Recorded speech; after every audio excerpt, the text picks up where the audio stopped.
Hey guys, we are reading August Part 2. I'm on page 88, and the chapter that we're reading today is August Through the Peephole.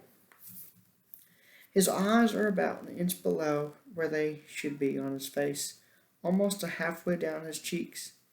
They slant downward at an extreme angle, almost like diagonal slits that someone cut into his face, and the left one is noticeably lower than the right one.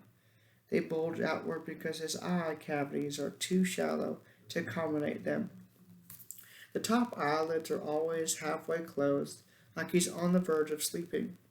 The lower eyelids sag so much, they almost look like a piece of invisible string is pulling them downward. You can see the red part on the inside, like they're almost inside out. He doesn't have eyebrows or eyelashes.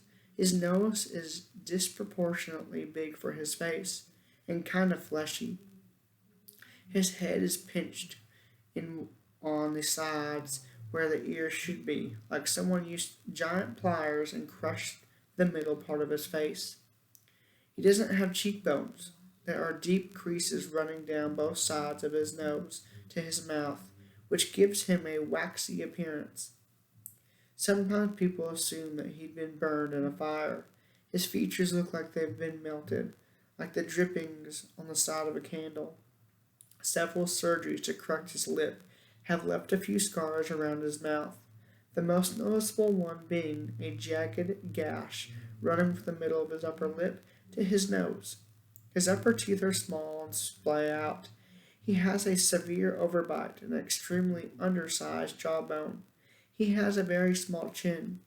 When he was very little, before a piece of his hip bone was surgically implanted into his lower jaw, he really had no chin at all.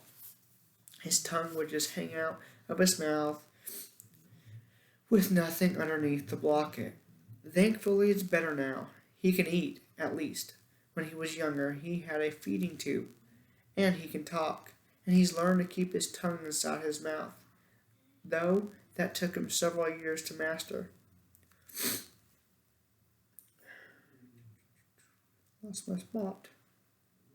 He's also learned to control the drool that used to run down his neck. These are considered miracles.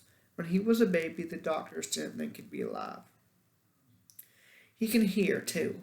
Most kids born with these types of birth defects have problems with their middle ears that prevent them from hearing, but so far August can hear well enough through his tiny cauliflower-shaped ears.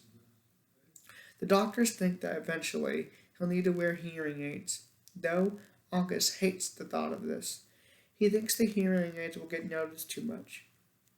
I don't tell him that the hearing aids would be the least of his problems, of course, because I'm sure he knows this.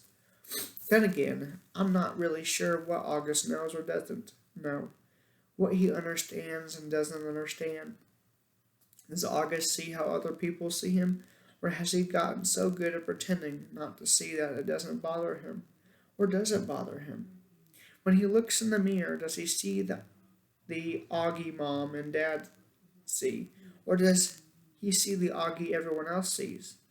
Or is there another August he sees? Someone in his dreams, behind the misshaped head and face. Sometimes when I looked at Gran's, I could see the pretty girl she used to be underneath the wrinkles. I could see the girl from Ipanema inside the old lady walk. Does August see himself as he might have looked without the single gene that caused the catastrophe of his face? I wish I could ask him this stuff. I wish he would tell me how he feels.